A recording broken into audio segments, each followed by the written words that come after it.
August 15 ಇಡೀ ಭಾರತ 80ನೇ ಸ್ವಾತಂತ್ರ್ಯ ದಿನಾಚರಣೆಯ ಸಂಭ್ರಮದಲ್ಲಿತ್ತು.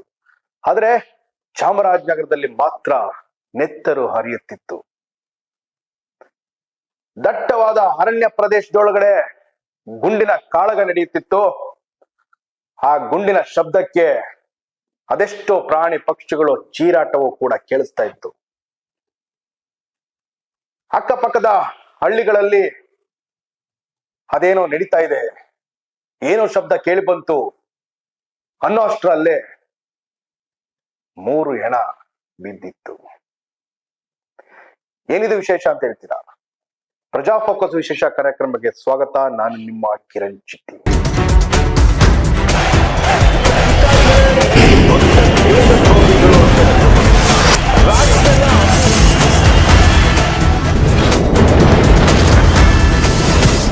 ಚಾಮರಾಜನಗರದ ಹನೂರು ಎನ್ಕೌಂಟರ್. ಏನಿದು ವಿಶೇಷ? ಚಾಮರಾಜನಗರ ಜಿಲ್ಲೆ ಹನೂರು ತಾಲೂಕಿನಲ್ಲಿ ನಡೆದ ಗುಂಡಿನ ಚಕಮಕಿ ಪ್ರಕರಣ ಇದೀಗ ರಾಜ್ಯಾದ್ಯಂತ ಭಾರಿ ಚರ್ಚೆಗೆ ಗ್ರಾಸವಾಗಿದೆ. ಕಾವೇರಿ ವನ್ಯಜೀವಿ ಧಾಮದ ಅರಣ್ಯ ವ್ಯಾಪ್ತಿಯಲ್ಲಿ ನಡೆದ ಗುಂಡಿನ ದಾಳಿಯಲ್ಲಿ 3 ಮೃತಪಟ್ಟಿದ್ದು, ಪ್ರಕರಣದ ಸತ್ಯಾಸತ್ಯತೆ ತಿಳಿಯಲು ರಾಜ್ಯ ಸರ್ಕಾರ ಮ್ಯಾಜಿಸ್ಟ್ರೇಟಿಯಲ್ ತನಿಖೆಗೆ ಆದೇಶಿಸಿದೆ. ಇದರ ವಿವರಣೆ ನೋಡೋದಾದ್ರೆ, ಚಾಮರಾಜನಗರ ಜಿಲ್ಲೆಯ ಹನೂರು ತಾಲೂಕಿನ ದಟ್ಟವಾದ ಅರಣ್ಯ ಪ್ರದೇಶದಲ್ಲಿ ಆಗಸ್ಟ್ 15 ಅಂದ್ರೆ ಸ್ವಾತಂತ್ರ್ಯ ದಿನಾಚರಣೆಯ ದಿನದಂದು ಮುಂಜಾನೆ ಅರಣ್ಯ ಸಿಬ್ಬಂದಿ ಮತ್ತು ಶಂಕಿತ ಬೇಟೆಗಾರರ ನಡುವೆ ಗುಂಡಿನ ಚಕಮಕಿ ನಡೆದಿದೆ. ಈ ಘಟನೆಯಲ್ಲಿ ಆಂಟೋನಿ ಸ್ವಾಮಿ, ಜಾನ್ ರೋಸ್, ಪೀಟರ್ ಹಾಗೂ ಕುಮಾರ್ ಮೃತಪಟ್ಟಿದ್ದಾರೆ. ಮತ್ತೊಬ್ಬ ವ್ಯಕ್ತಿ ಸ್ಥಳದಿಂದ ಪರಾರಿಯಾಗಿದ್ದಾನೆ ಎಂದು ಅಧಿಕಾರಿಗಳು ತಿಳಿಸಿದ್ದಾರೆ. ಅರಣ್ಯ ಇಲಾಖೆಯ ಪ್ರಕಾರ ಅರಣ್ಯದಲ್ಲಿ ಅಕ್ರಮ ಬೇಟೆ ನಡೆಯುತ್ತಿರುವ ಮಾಹಿತಿ ಹಿನ್ನೆಲೆಯಲ್ಲಿ 2 ತಂಡಗಳನ್ನು ಕಾರ್ಯಾಚರಣೆಗೆ ನಿಯೋಜಿಸಲಾಗಿತ್ತು. ಈ ವೇಳೆ 4 ವ್ಯಕ್ತಿಗಳು ಬಂದೂಕುಗಳು ಹಾಗೂ ಜಿಂಕೆ ಮಾಂಸವಿದ್ದ ಚೀಲಗಳೊಂದಿಗೆ ಪತ್ತೆಯಾಗಿದ್ದರು ಎಂತ ಅಧಿಕಾರಿಗಳು ಇದನ್ನು ತಿಳಿಸ್ತಾ ಇದ್ದಾರೆ. ಅರಣ್ಯ ಸಿಬ್ಬಂದಿ ಅವರನ್ನು ತಡೆಯಲು ಮುಂದಾದಾಗ ಶಂಕಿತರು ಗುಂಡು ಹಾರಿಸಲು ಮುಂದಾದ ಹಿನ್ನೆಲೆಯಲ್ಲಿ ಆತ್ಮರಕ್ಷಣೆಗಾಗಿ ಪ್ರತಿಯಾಗಿ ಗುಂಡು ಹಾರಿಸಲಾಯಿತು ಎಂಬುದು ಅರಣ್ಯ ಇಲಾಖೆಯ ವಾದ. ಗುಂಡಿನ ಚಕಮಕಿಯಲ್ಲಿ 2 ಸ್ಥಳದಲ್ಲೇ ಮೃತಪಟ್ಟಿದ್ದು, ಗಾಯಗೊಂಡ ಮತ್ತೊಬ್ಬ ವ್ಯಕ್ತಿಯನ್ನು ಆಸ್ಪತ್ರೆಗೆ ಕರೆದೊಯ್ಯುವ ವೇಳೆ ಅವನು ಕೂಡ ಮೃತಪಟ್ಟಿದ್ದಾರೆ ಎಂದು ಅಧಿಕಾರಿಗಳು ಅದೇ ತಿಳಿಸಿರ್ತಕ್ಕಂಥದ್ದು. ಇನ್ನು 2 ನಿರ್ಮಿತ ಪಿಸ್ತೂಲ್ಗಳು ದೊರಕಿದೆ. ಜಿಂಕೆ ಮಾಂಸವಿದ್ದ ಚೀಲಗಳು ವಶಪಡಿಸಿಕೊಂಡಿದ್ದೀವಿ ಅಂತ ಅರಣ್ಯ ಇಲಾಖೆ ಕೂಡ ಇದನ್ನ ಇಲಾಖೆಗೆ ಹೇಳಿಕೆ ಕೊಟ್ಟಿರ್ತಕ್ಕಂಥದ್ದು. ಆದ್ರೆ ಅರಣ್ಯ ಇಲಾಖೆಯ ಈ ಹೇಳಿಕೆಯನ್ನು ಮೃತರ ಕುಟುಂಬಸ್ಥರು ಹಾಗೂ ಸ್ಥಳೀಯರು ಗ್ರಾಮಸ್ಥರು ತೀವ್ರವಾಗಿ ವಿರೋಧಿಸಿದ್ದಾರೆ. ಮೃತರು ಬೇಟೆಗಾರರಲ್ಲ, ಅರಣ್ಯಕ್ಕೆ ಬೇರೆ ಕಾರಣಕ್ಕೆ ತೆರಳಿದ್ದರು ಎಂದು ಕುಟುಂಬಸ್ಥರು ಹಾಗೂ ಗ್ರಾಮಸ್ಥರು ಆರೋಪಿಸಿದ್ದು, ಗುಂಡಿನ ದಾಳಿ ಆತ್ಮರಕ್ಷಣೆಗಾಗಿ ನಡೆದಿತ್ತೆ ಅಥವಾ ಬೇರೆ ಕಾರಣವಿದೆ ಎಂಬ ಬಗ್ಗೆ ಸಮಗ್ರ ತನಿಖೆ ನಡೆಸಬೇಕು ಎಂದು ಆಗ್ರಹಿಸಿದ್ದಾರೆ. ಈ ವಿಶೇಷ ಸಂಚಿಕೆಯಲ್ಲಿ ಇವತ್ತು ಇನ್ನೆಂದು ಕೇಳಿರದ ಈ ಎನ್ಕೌಂಟರ್ ವಿಚಾರ ಏನಂತಂದ್ರೆ, ಈ ಅರಣ್ಯದಲ್ಲಿ ಏಕಾಏಕಿ ಯಾರೋ ಅನಾವಶ್ಯಕವಾಗಿ ನಡ್ಕೊಂಡು ಹೋಗೋದು ಅಥವಾ ಅನಾವಶ್ಯಕವಾಗಿ ಅಲ್ಲಿರ್ತಕ್ಕಂಥ ಪರಿಸರ ನಾಶ ಮಾಡ್ತಕ್ಕಂಥದ್ದು ಅಥವಾ ವನ್ಯಜೀವಿಗಳನ್ನ ಕೊಂದು ಅದನ್ನ ತೆಗೆದುಕೊಂಡು ಹೋಗುವಂಥದ್ದು ಇವೆಲ್ಲ ನಡೆಯುತ್ತಿದ್ದಾಗ ಅರಣ್ಯ ಇಲಾಖೆ ಕಣ್ಮುಚ್ಚಿ ಕೂರಲ್ಲ. ಸೊ ಅದಕ್ಕೆ ಏನು ಶಿಕ್ಷೆ ನೀಡಬೇಕಾಗತ್ತೆ ಅಥವಾ ಅದನ್ನ ನೀಡುವಂತ ಕ್ರಮಕ್ಕೆ ಮುಂದಾಗಿರುತ್ತೆ. ಆದ್ರೆ ಇಲ್ಲಿ ಮೇಲ್ನೋಟಕ್ಕೆ ಕಾಣಿಸ್ತಕ್ಕಂಥದ್ದು ಇದೆಲ್ಲವೂ ಸುಳ್ಳ ಎಂಬಂತೆ ಕಾಣಿಸ್ತಾ ಇದೆ. ಯಾಕೆ ಅಂತಂದ್ರೆ, ಒಂದು ವಿಚಾರ, ನಿಜವಾಗ್ಲೂ ಇವರು ಅರಣ್ಯ ಇಲಾಖೆ ಏನಾದ್ರು ಅಧಿಕಾರಿಗಳು ಎನ್ಕೌಂಟರ್ ಮಾಡಿದ್ರು, ಒಂದಷ್ಟು ಸತ್ಯಾಸತ್ಯತೆಗಳು, ಒಂದಷ್ಟು ಪರಿಶೋಧನೆ ನಡೆಸಬೇಕಾಗಿರುತ್ತೆ. ಇವರು ವಿರುದ್ಧವಾಗ್ಲೂ ಕೂಡ ಒಂದಷ್ಟು ತನಿಖೆ ನಡೆಸಬೇಕಾಗುತ್ತೆ. ಎಲ್ಲೋ ಒಂದ್ ಕಡೆಗೆ ಒಂದು ಸಣ್ಣದಾಗಿ ಹೊಗೆ ಆಡ್ತಾ ಇದೆ ಅನ್ನೋ ಅನುಮಾನ ಕೂಡ ಎದ್ದು ಕಾಣಿಸ್ತಾ ಇದೆ ಈ ಒಂದು ಪ್ರಕರಣದಲ್ಲಿ. ಅದೇನಂತಂದ್ರೆ, ಈಗ ಈ ಒಂದು ಪ್ರಕರಣಕ್ಕೆ ಸಂಬಂಧಿಸಿದಂತೆ ಈ ಗ್ರಾಮಸ್ಥರು ಹಾಗೂ ಅವರ ಕುಟುಂಬಸ್ಥರು ಅವರ ವಾದ ಏನಾಗಿದೆ ಅಂತ ಅಂದ್ರೆ, ಅದು ತುಣುಕು ನಿಮ್ಗೆ ಹಾಕ್ತೀವಿ. ಯಾಕೆಂತಂದ್ರೆ ಒಂದಷ್ಟು ಪ್ರತಿಭಟನೆಗಳು, ಒಂದಷ್ಟು ಹನೂರು ಪೊಲೀಸ್ ಠಾಣೆ ಎದುರುಗಡೆ ಒಂದಷ್ಟು ಜನಗಳು ಸೇರಿ ದೊಂಬಿ ಎಬ್ಸ್ತಕ್ಕಂಥದ್ದು, ಹಾಗೆ ಅರಣ್ಯ ಇಲಾಖೆ ಏನಿದೆ ಆ ಒಂದು ಆಫೀಸ್ ನ ಧ್ವಂಸ ಮಾಡುವಂತ ಯತ್ನ ಕೂಡ ಮಾಡಿದ್ರು. ಸಾಕಷ್ಟು ಸಾವಿರಾರು ಜನಗಳು ಸೇರಿದ್ರು, ರೈತರುಗಳು ಸೇರಿದ್ರು. ಎಲ್ರೂ ವಾದ ಒಂದೇ ಆಗಿತ್ತು, ಅಲ್ಲಿ ಇದ್ದಿದ್ದು ರೈತರ ಅಷ್ಟೇ, ಯಾವುದೇ ಬೇಟೆಗಾರರಲ್ಲ ಅಂತ. ಇದೊಂದು ಸ್ವಲ್ಪ ತುಣುಕು ನೋಡ್ಕೊಂಡ್ ಬಂದ್ಬಿಡಿ.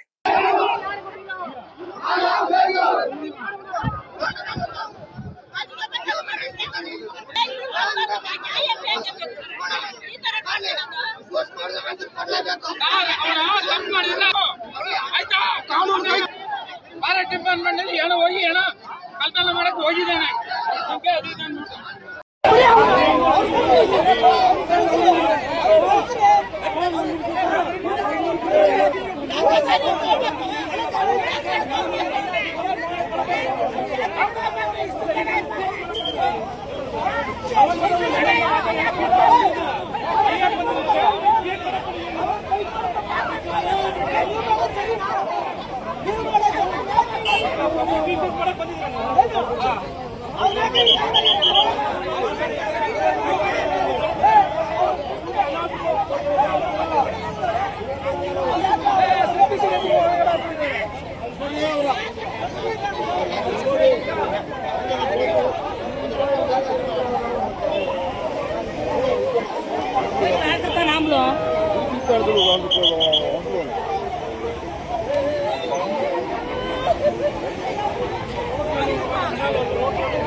ವೀಕ್ಷಕರೇ, ನೋಡಿದ್ರಲ್ಲ ಆ ವಿಜುವಲ್ಸ್, ನಿಮ್ಗೆ ಎಲ್ಲವೂ ಕೂಡ ಪ್ರಜಾಧ್ವನಿ ಟಿವಿ ತೋರಿಸಿದೆ.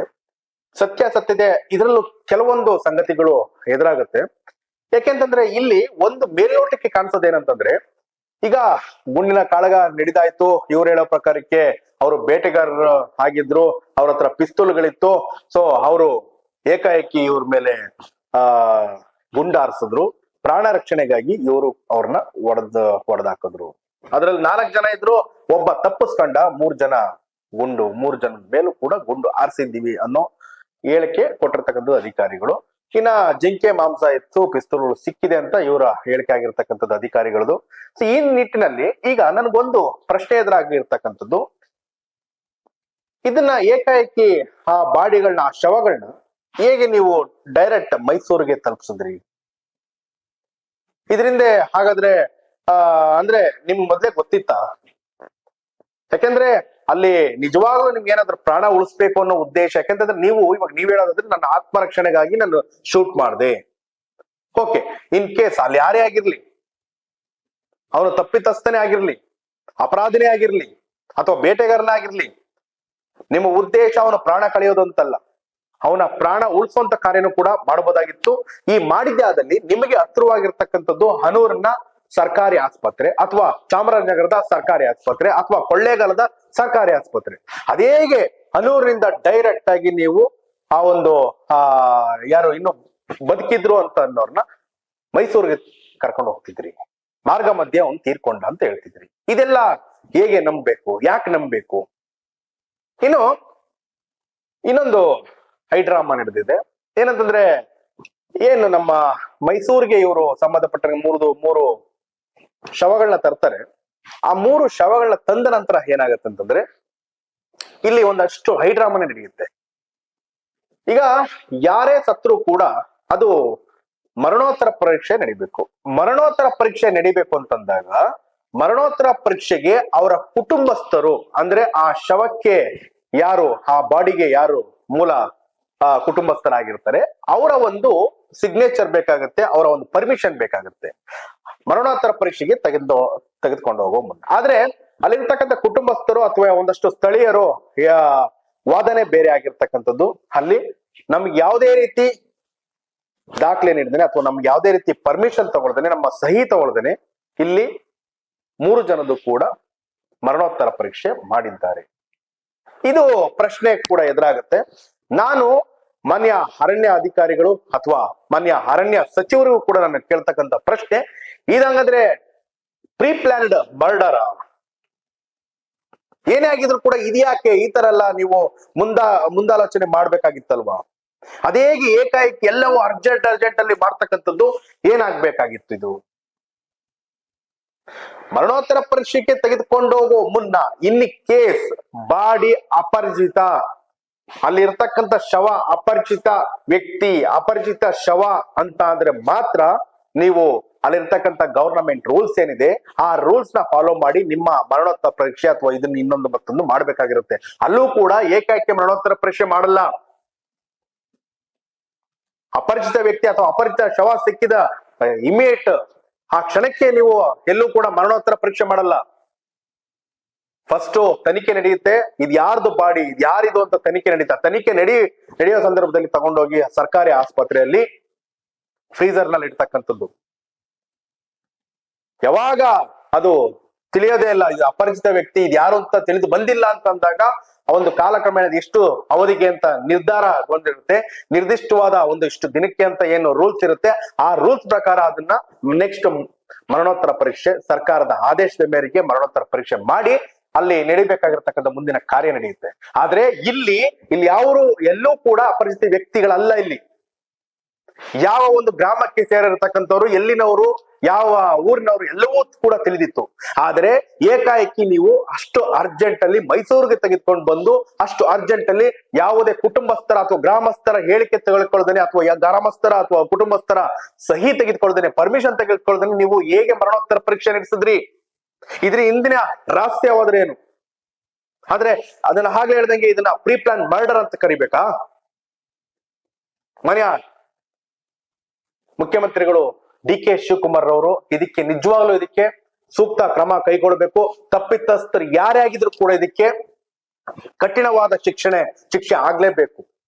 ಯಾಕೆಂತಂದ್ರೆ ಒಂದು ಕಡೆ ರೈತರ ಹೋರಾಟ, ಯಾಕೆಂದ್ರೆ ಆ ಭಾಗದಲ್ಲಿ ಒಂದಷ್ಟು ಕೂಗುಗಳು ಯಾವಾಗ್ಲೂ ಕೇಳಿ ಬರ್ತಾ ಇದೆ.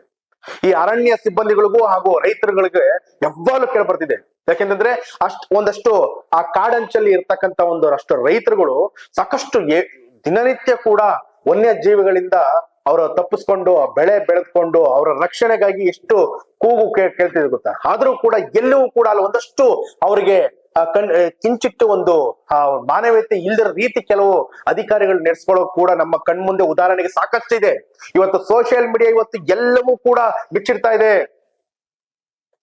ಇಷ್ಟರ ಮಟ್ಟಕ್ಕೆ ಇರ್ತಕ್ಕಂಥ ಅಧಿಕಾರಿಗಳು ನೀವು ಎಷ್ಟು ಹುಷಾರಾಗಿರ್ಬೇಕಾಗಿರ್ತಕ್ಕಂಥದ್ದು. ಆದ್ರೆ ನಿಮ್ಮ ತಪ್ಪಿದೆಯೋ ಇಲ್ವೋ ಬೇಕಿಲ್ಲ, ಅದು ಮುಂದಿನ ತನಿಖೆ ಕೈಗೊಂಡ ಮೇಲೆ ಇದನ್ನು ನಿಜವಾಗ್ಲೂ ಯಾರು ತಪ್ಪಿತಸ್ಥರು ಅಂತ ನಿರ್ಧಾರ ಆಗುತ್ತೆ. ಆದ್ರೆ ನೀವು ಮಾಡಿದ್ದ ಈ ಒಂದು ಹೀನಿಯ ಕೃತ್ಯ ಇದು ಎಷ್ಟರ ಮಟ್ಟಕ್ಕೆ ಸರಿ ಅಂತ ಇಷ್ಟೆಲ್ಲವೂ ಕೂಡ, ಯಾಕೆಂದ್ರೆ ನೀವು ರಕ್ಷಣೆಗಾಗಿ ನೀವು ಶೂಟ್ ಮಾಡಿದ್ರೆ ಎಲ್ಲವೂ ಸರಿ, ಆದ್ರೆ ಇವೆಲ್ಲವೂ ಕೂಡ ನಾವು ಕಣ್ಮುಂದೆ ಬಂದಾಗ ಇದನ್ನ ಹೇಗೆ ನಾವು ಸರಿಪಡಿಸ್ಕೋಬೇಕು, ಇದನ್ನ ಹೇಗೆ ನಾವು ತೆಗೆದುಕೊಳ್ಬೇಕು, ಅಥವಾ ನೀವು ಹೇಳ್ತಕ್ಕಂಥದ್ದು ಹೇಗೆ ಇದನ್ನ ನಿರ್ಧಾರ ಕೈಗೊಳ್ಬೇಕು, ಇದೇ ಇದರಲ್ಲಿ ಅಧಿಕಾರಿಗಳು ಯಾಕೆ ಇಲ್ಲಿ ಕಣ್ಮುಂದೆ ಕಾಣಿಸ್ತಾ ಇಲ್ಲ? ಆ ಶೂಟ್ ಏನ್ ಎನ್ಕೌಂಟರ್ ಮಾಡಿದ್ರು ಆ ಅಧಿಕಾರಿಗಳು ಅಬ್ಸ್ಟ್ಯಾಂಡಿಂಗ್ ಆಗೋದಕ್ಕೆ ಕಾರಣ ಏನು? ಎಲ್ಲೋದ್ರು? ಯಾಕೆ ಎದುರುಗಡೆ ಇಲ್ಲ? ಇನ್ನು ಘಟನೆಯ ಬಳಿಕ ಹನೂರು ಭಾಗದಲ್ಲಿ ಉದ್ವಿಗ್ನ ಪರಿಸ್ಥಿತಿ ನಿರ್ಮಾಣವಾಗಿದ್ದು ಮೃತರ ಕುಟುಂಬಸ್ಥರು ಹಾಗೂ ಗ್ರಾಮಸ್ಥರು ಪ್ರತಿಭಟನೆ ನಡೆಸುತ್ತಿದ್ದಾರೆ. ಅರಣ್ಯ ಇಲಾಖೆ ಕಚೇರಿಗೆ ಹಾನಿ ಮಾಡಿರುವ ಘಟನೆ ಕೂಡ ವರದಿಯಾಗಿದೆ. ಪ್ರತಿಭಟನಾಕಾರರು ಮೃತರಿಗೆ ನ್ಯಾಯ ಒದಗಿಸಬೇಕು ಹಾಗೂ ಗುಂಡು ಹಾರಿದ್ದ ಅರಣ್ಯ ಸಿಬ್ಬಂದಿಯ ವಿರುದ್ಧ ಕ್ರಮ ಕೈಗೊಳ್ಳಬೇಕು ಎಂದು ಒತ್ತಾಯಿಸಿದ್ದಾರೆ. ಇನ್ನು ಪ್ರಕರಣಕ್ಕೆ ಸಂಬಂಧಿಸಿದಂತೆ ಮೃತರ ಕುಟುಂಬದ ದೂರಿನ ಆಧಾರದ ಮೇಲೆ ಹನೂರು ಪೊಲೀಸ್ ಅರಣ್ಯ ಅಧಿಕಾರಿಗಳ ವಿರುದ್ಧ ಭಾರತೀಯ ನ್ಯಾಯ ಸಂಹಿತೆಯ ಸೆಕ್ಷನ್ 103 ಅಡಿಯಲ್ಲಿ ಪ್ರಕರಣ ದಾಖಲಿಸಿದ್ದಾರೆ ಎಂದು ವರದಿಯಾಗಿದೆ. ಇನ್ನು ಇದಕ್ಕೆ ಸಂಬಂಧಿಸಿದಂತೆ ಅಲ್ಲಿನ ಸಂಸದರು ನಮ್ಮ ಡಾಕ್ಟರ್ ಎಸ್.ಸಿ. ಮಹದೇವಪ್ಪರ ಪುತ್ರ ಸಂಸದರೇನಾಗಿದ್ದಾರೆ ಅವರು ಕೂಡ ಹೇಳಿಕೆ ಕೊಟ್ಟಿದ್ದಾರೆ. ಅವ್ರಿಗೂ ಕೂಡ ಎಲ್ಲ ಒಂದ್ ಕಡೆಗೆ ಇವರು ಸತ್ತಿರ್ತಕ್ಕಂಥದ್ದು ಬೇಟೆಗಾರರ ಅಲ್ಲ ಅಂತ ಕಾಣಿಸ್ತಿದೆ ಅಂತ ಕೂಡ ಹೇಳಿದ್ದಾರೆ. ಇನ್ನು ಶಾಸಕರು ಕೂಡ ಅವರಿಗೆ ತಲುಪಬೇಕಾಗಿರ್ತಕ್ಕಂಥ ಒಂದಷ್ಟು ಪರ್ಯಾಯವಾಗಿ ಏನು ನೀರ್ ಬೇಕಾಗಿದೆ ಅದು ಕೂಡ ಒಂದಷ್ಟು ಹಣದ ಮುಖಾಂತರ ಕೊಡ್ತಕ್ಕಂಥದ್ದು ಕೂಡ ಹೇಳಿದ್ದಾರೆ. ಆದ್ರೆ ನಿಜವಾಗ್ಲೂ ಇದು ಎನ್ಕೌಂಟರ್ ಯಾವ ಒಂದು ವಿಚಾರಕ್ಕೆ ಆಗಿರ್ತಕ್ಕಂಥದ್ದು ಅಂತ ಸತ್ಯ ಭೇದಿಸಬೇಕಿದು. ಈ ನಡುವೆ ಮುಖ್ಯಮಂತ್ರಿ ಡಿ.ಕೆ. ಶಿವಕುಮಾರ್ ಅವರು ಪ್ರಕರಣದ ಸಂಪೂರ್ಣ ಸತ್ಯಾಂಶ ಹೊರಬರಲು ಮ್ಯಾಜಿಸ್ಟ್ರೇಟರ್ ತನಿಖೆಗೆ ಆದೇಶಿಸಿದ್ದಾರೆ. ತನಿಖೆ ವೇಳೆ ಸಾಕ್ಷ್ಯಗಳು, ವಶಪಡಿಸಿಕೊಂಡ ವಸ್ತುಗಳು ಹಾಗೂ ಶಸ್ತ್ರಾಸ್ತ್ರಗಳನ್ನು ಪರೀಕ್ಷಿಸಲಾಗುತ್ತಿದ್ದು ಹಲವರ ಹೇಳಿಕೆಗಳನ್ನು ದಾಖಲಿಸಲಾಗಿದೆ ಎಂದು ಮುಖ್ಯಮಂತ್ರಿ ತಿಳಿಸಿದ್ದಾರೆ. ತನಿಖೆಯ ವರದಿ ಬಂದ ಬಳಿಕವೇ ಘಟನೆಯ ನಿಜವಾದ ಕಾರಣ ಸ್ಪಷ್ಟವಾಗಲಿದೆ ಎಂದು ಸರ್ಕಾರ ಹೇಳಿದೆ. ಒಟ್ಟಿನಲ್ಲಿ ಚಾಮರಾಜನಗರದ ಹನೂರು ಅರಣ್ಯ ಪ್ರದೇಶದಲ್ಲಿ ನಡೆದ ಈ ಗುಂಡಿನ ಚಕಮಕಿ ಪ್ರಕರಣದಲ್ಲಿ 3 ಮೃತಪಟ್ಟಿದ್ದು ಅರಣ್ಯ ಇಲಾಖೆಯ ಹೇಳಿಕೆ ಹಾಗೂ ಮೃತರ ಕುಟುಂಬಸ್ಥರ ಆರೋಪಗಳು ಪರಸ್ಪರ ವಿಭಿನ್ನವಾಗಿದೆ. ಈ ಹಿನ್ನೆಲೆಯಲ್ಲಿ ರಾಜ್ಯ ಸರ್ಕಾರ ಮ್ಯಾಜಿಸ್ಟ್ರೇಟರ್ ತನಿಖೆಗೆ ಆದೇಶಿಸಿರುವುದು ಪ್ರಕರಣಕ್ಕೆ ಮಹತ್ವ ತಿರುವು ನೀಡಿದೆ. ತನಿಖಾ ವರದಿಯಿಂದ ಘಟನೆಯ ನಿಜವಾದ ಹಿನ್ನೆಲೆ ಏನು ಎಂಬುದು ಬಹಿರಂಗವಾಗಬೇಕಾಗಿದೆ. ಇದಾಗಿತ್ತು ಇವತ್ತಿನ ವಿಶೇಷ. ನೀವು ನೋಡ್ತಿದ್ದೀರಾ ಪ್ರಜಾಧ್ವನಿ ಟಿವಿ. ನಮಸ್ಕಾರ.